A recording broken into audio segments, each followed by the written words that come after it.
Hello. So yeah, I wanted to do one of these videos outside that I haven't done for a while. And basically I'm trying out this new app that I just recorded the entire video, but it didn't work out, or my sound didn't record properly, so I'm re-recording the video. Anyways, that's extra information for you.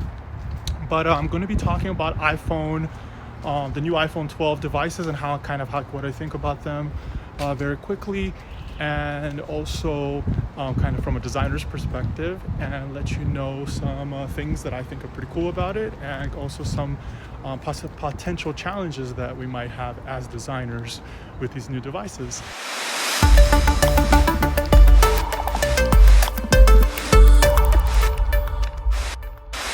So with this new line of iPhones, there's actually a new form factor now, which is called the iPhone 12 mini. So you actually have a smaller version of the current versions that we're used to, like the Pro and the Max and the regular one. So with this new mini, pretty much it's just going to be a little smaller, and you'll be, they must have done user testing and saw that this is something that people cared about, that people wanted to have. So it's just interesting that they've introduced that. And also I wanted to mention the app that I'm using. This is all around me. It's all fake bokeh, fake blurriness, depth of field. And I'm just doing this on my phone, so it's pretty cool. I know there's like some weird edges probably around me, but and I apologize for that, but I just kind of want to try this app out and see kind of how it works, how it's going to work for YouTube if I ever want to do YouTube recording really quickly like this. So pretty much the form factor will for the most part be the same on these devices as far as the regular sizes that we're all used to using, like the Pro 12 compared to the Pro 11, but the actual the viewpoint, and I have my notes here that I wrote this stuff down, but it's going to go from a 5.8 to a 6.1, so you'll actually have more real estate on your screen. You'll be able to see more information, which is pretty cool. And the most used lens on these phones, which is kind of called the wide angle lens, used to be a 1.8 aperture, and now it's a 1.6 aperture, which allows us to have more it'll be better for low light situations, and you'll be able to do kind of real depth of field. You'll be able to have better bokeh, better blurriness in the background, which is pretty cool for people that care about photography and they care about having a interesting, more variety for their photography and pictures. There's also going to be smarter HDR technology built in to these phones.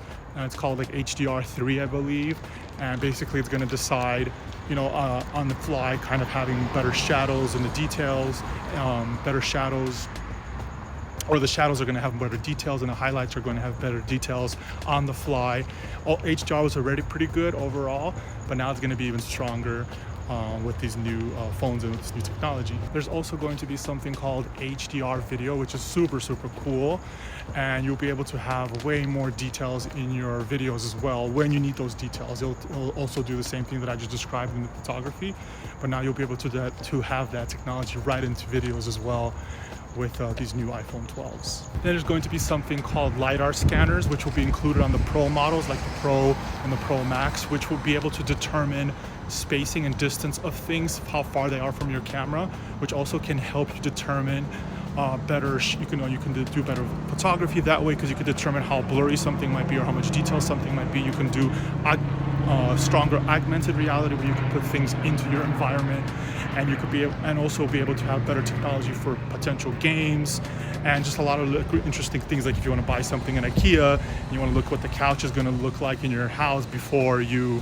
kind of put that couch in your house. They'll have better and stronger technology to be able to accomplish that, as an example. The Pro models are also going to be recording in something called, let me check my notes, Dolby Vision. It's something called Dolby Vision, which is extremely high quality videography, and they use this, like I think Red cameras and a lot of cinematographers use this kind of stuff to be able to get very high quality videos. And from the example that they showed at the Apple event, it looked really interesting and really cool. So that's something that'll be interesting, and I'll definitely be trying that out.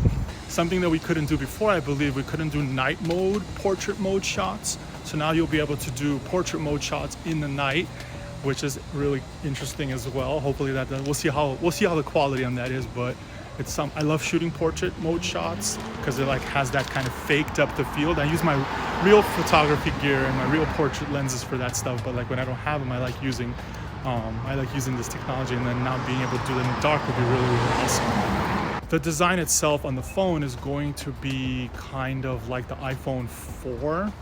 Kind of having these like edges are not going to be so smooth, they're going to be a little more sharper, which is something I liked. I really like that design. So it's really cool how they're bringing like this old school design and combining it with this more modern version of it.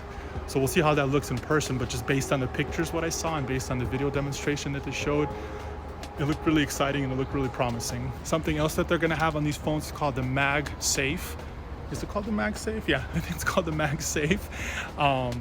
Kind of these little magnets in the back, so you'll be able to have really interesting accessories, and you'll be able to finally have this like really cool way to charge it, the phones, pretty quickly, where it just snaps on. I really see this useful, like using them in vehicles, and probably people are going to come up with other really interesting ways to kind of like use these magnets. There's already like wallets and other stuff that they showed in their demos.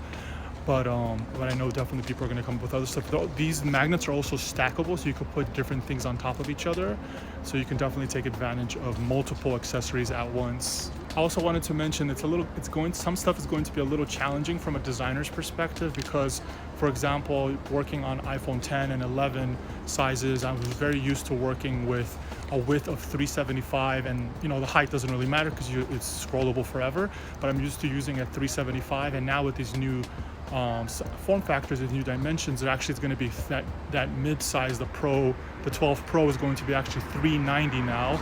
So I have designed all these different screens for those dimensions, and now I'm going to have to actually change some of these up, and then the future way that I'll be working is within the 390 instead of the 375. So I'll have to recalculate a couple of things and move things around, but that definitely will get used to that. It's okay. And also, you obviously have the new form factor, the minis as well. But just wanted to mention, and then there'll be other stuff in the Pro Maxes as well, which will have other dimensions that we'll have to work with as well. Anyways, it's time to do my outro. So yeah, thank you so much for checking this video out. Sorry I was blabbing a little bit more than I'm used to, or more than you're used to. I was kind of just excited about this new device, these new devices that are coming out, and just wanted to also try this app out with you and see, hopefully I can use this for YouTube more. Hopefully it's doesn't make you too dizzy that I'm moving around like that much. If you enjoyed this video and you haven't yet subscribed to my channel, feel free to subscribe to my channel, as I'll be posting more videos like this in the future. Hopefully not moving this much and getting you dizzy, but yeah, sorry about that. And yeah, please subscribe to my channel and like the video if you haven't yet liked it, and I'll see you in the next one. Have a good rest of the day or night. Bye.